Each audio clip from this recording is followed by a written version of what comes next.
हरिओम। आज 27 जनवरी है 2025। अभी हम लोग चतुर्थ अध्याय के 26 नंबर श्लोक देखेंगे। भगवान अभी कई श्लोक 14 यज्ञ के बारे में बता रहे हैं। यज्ञ का अर्थ ये नहीं डरना है कि बहुत कुछ तामझाम करना पड़ता है। कंट्रोल को ही यज्ञ अभी देखेंगे। देखो, दो यज्ञ बताया था पहला श्लोक में 25 में। अभी 26 में और दो बता रहे हैं। उसका नाम भी देते हैं संयम यज्ञ और इंद्रिय यज्ञ। ये संयम यज्ञ क्या है और इंद्रिय यज्ञ क्या है, देखते हैं।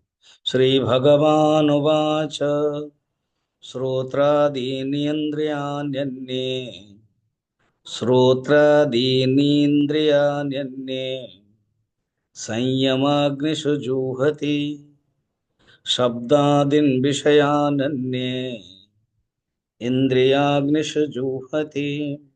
अन्य मने कुछ लोग संयम अग्नि है। संयम अग्नि संत लोग यहाँ कहते हैं संयम का अर्थ है प्रत्याहार, कंट्रोल। अपने जो इंद्रिया है ना, 5 इंद्रियां हैं।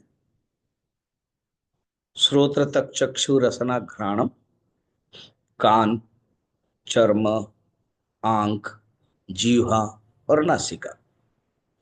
ये व्यतिरिक्त स्वयंभू परांची खाने कठोपनिषद में कहते हैं। भगवान ने ऐसे बनाया, इंद्रिया बहिर्मुख है, एक्सट्रोवर्ट, बाहर चली जाती है।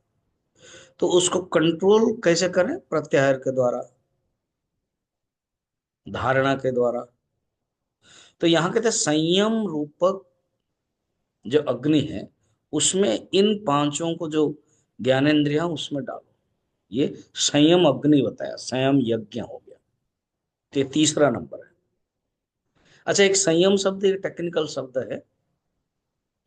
तत्र त्रयम संयम, पतंजलि कहते हैं। ये जो लास्ट तीन है, धारणा ध्यान समाधि, अष्टांग योग के 5+3, 5 जो है वो बहिर्मुख है, माने बहिरंग साधना है। और धारणा ध्यान समाधि ये अंतरंग साधना। इन तीनों को मिलाने से संयम कहते हैं। तत्र संयम है, ये त्रय संयम। तो प्रत्याहार रूपक, धारणा रूपक, हालांकि अलग अलग में और भी है,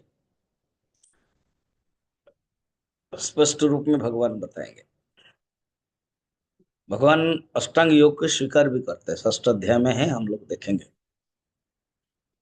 कहते ये संयम अग्नि में जब इंद्रियों को रखते हैं, ये एक यज्ञ बन जाता है। और सेकंड में कह रहे हैं इंद्रिय यज्ञ। इसका अर्थ क्या है? इंद्रियों का विषय है शब्द स्पर्श रूप रस गंध, हर इंद्रिय का विषय है। इन विषयों को इंद्रियों में डालना है, अग्नि में आहुति करना। अर्थ क्या है? अर्थात इंद्रियां जो चली जाती है विषय के प्रति, विषयों को इंद्रियों में आहुति करना है, ये हो गया इंद्रिय यज्ञ। तो एक ही श्लोक में भगवान ने बता दिया। एक है संयम अग्नि, संयम यज्ञ, और एक है इंद्रिय यज्ञ। तो ये दो अ, बताया यज्ञ। भगवान ने भाषा अलग अलग में बताया है।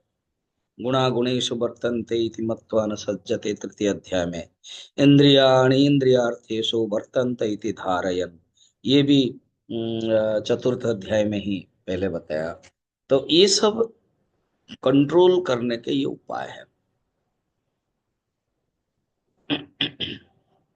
इस प्रकार के तुम कंट्रोल कर सकते हो, ये भगवान बता रहे हैं।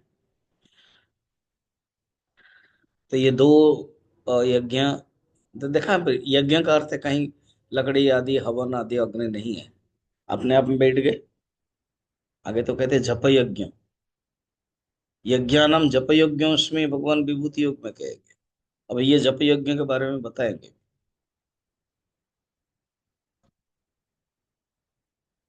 इन 14 यज्ञों में भगवान कहते हैं ज्ञान यज्ञ सर्वश्रेष्ठ है, इसमें नहीं बता रहे हैं। चतुर्थ अध्याय के लास्ट में भी बताएंगे ज्ञान यज्ञ। तो एक एक यज्ञ जाने, जैसे बफे सिस्टम है, 14 प्रकार के व्यंजन है, जिसको आप पसंद करते हो थोड़ा सा उसको ज्यादा लेते हो। तो इसी प्रकार एक साधक के दृष्टि से, साधक के जीवन में जो उसको पसंद है, इसीलिए तो गुरु क्या करते हैं, जो भगवान पसंद है, इष्ट है, उसी का ही मंत्र देते हैं। अब इंद्रियों को, इंद्रिय जो बहिर्मुख है, इंद्रियों को संयम में डालो, संयम करो, कंट्रोल करो, संयम यज्ञ हो गया। और जो इंद्रिय विषय की तरफ चला जाता है, वो विषय को इंद्रिय में रखो, अर्थात न जाने दो, ये हो गया संयम, माने इंद्रिय यज्ञ। अच्छा, ये दोनों में फर्क क्या है? दोनों में, पहला वाला में इंद्रिय संयम में समर्पित होते हैं, इंद्रियों का संयम होता है, और दूसरा में विषयों का, विषय प्रधान है वो, इस प्रकार के। अब आगे फिर देखेंगे।